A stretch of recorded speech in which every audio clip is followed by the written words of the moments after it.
The April sun shone down on my newly purchased porch as I installed a shiny matte black smart lock on my front door at 327 Maple Grove Lane.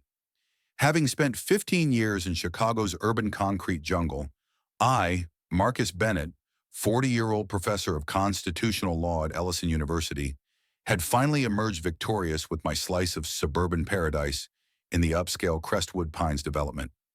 The colonial house, red brick with white shutters, was a dream realized after a decade of pinching pennies. I was simply adjusting a screw when a harsh, abrupt throat clearing brought me up short. "What are you doing to that door?" asked a 60-year-old blonde-bobbed woman standing on my front porch with arms crossed, clutching a clipboard as a scepter. Her navy blue blazer yelled authority, her mouth a thin slash of disapproval. "Good morning," I added, drying my jeans off with my hands. "I'm Marcus Bennett, new owner, just changing the lock." Her eyes ran over me crisply and analytically. "I'm Patricia Langley, president of the Crestwood Pines Homeowners Association," she announced as if announcing royalty. She spread her finger at my lock in distaste, adding, "That model's not approved." I blinked. "Excuse me? All outside hardware must be brass or antique bronze, as per Section 7, Paragraph 3 of the HOA covenant. Black is prohibited." She thrust her clipboard at me, opening a marked page with a smooth flourish. I took a deep breath and remained calm. "Mrs. Langley, I already read the covenant when I bought. It mentions mailboxes and house numbers, but nothing about lock colors." Her laugh was the scrape of metal against stone. "It's in there. We have aesthetic standards here." "It's a lock, not a neon sign," I answered. "Rules are rules, doctor." "Bennett," she interrupted, correcting my formality. "Doctor of what?" "Constitutional law." Her face could have flashed with incredulity before regaining composure.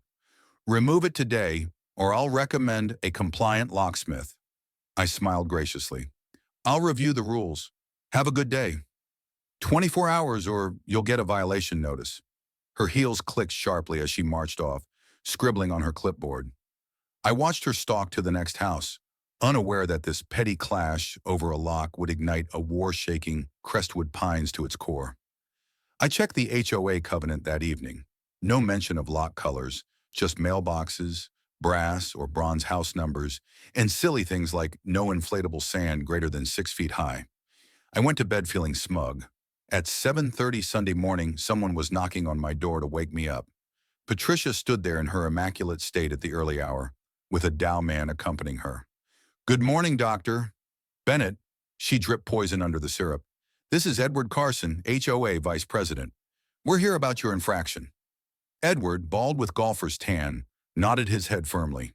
"That black lock's gotta go, son." I crossed my arms. "The covenant says nothing about locks." Patricia's smile didn't falter. "It's under aesthetic discretion." "That's vague and unenforceable," I retorted. "Despite that," she insisted, "you have 72 hours or it's $100 daily fines." Edward shook his head.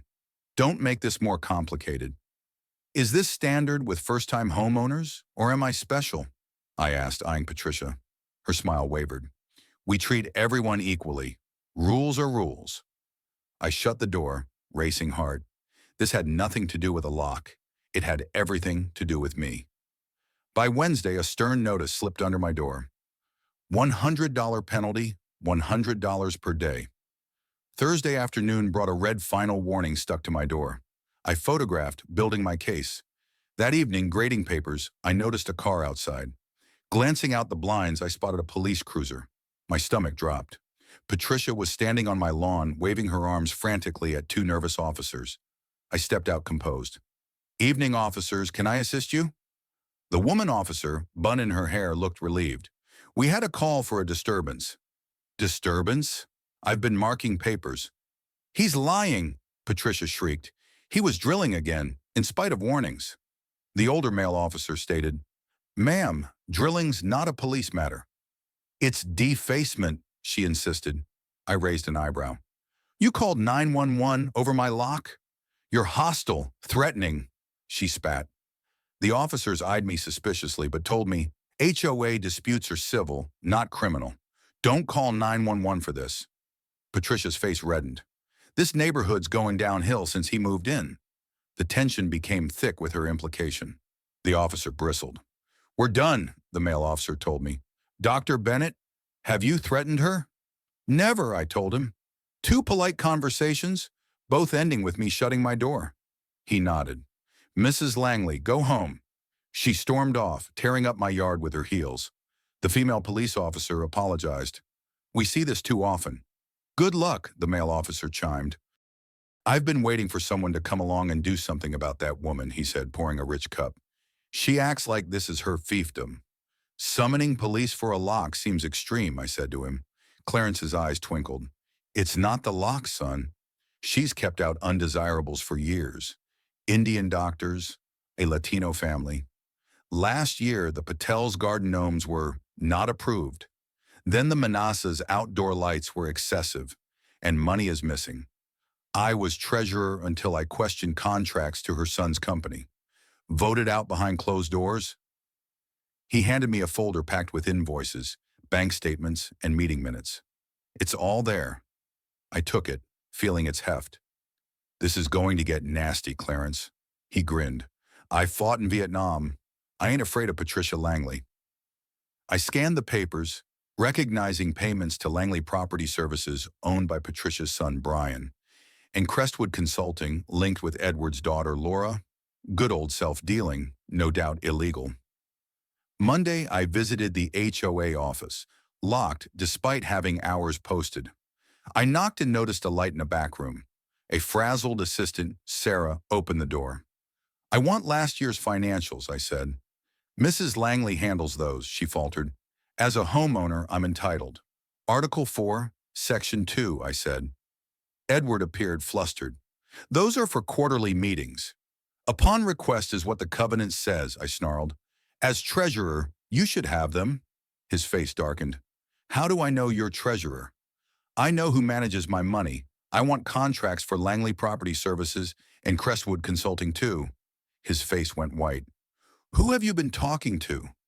Interested in where my fees are going, I said. He shoved a form at me. File a request. Good day. Sarah breathed. They've had private meetings since the budget vote. When's the next one? Tomorrow, 7 p.m., Clubhouse. I smiled, completing the form. I'll be there. I got dressed in courtroom attire in a Tuesday board meeting suit and arrived early. The clubhouse was packed. Word of my face-off with Edward had passed around. Clarence saved me a front row seat. Blood in the water, he chuckled.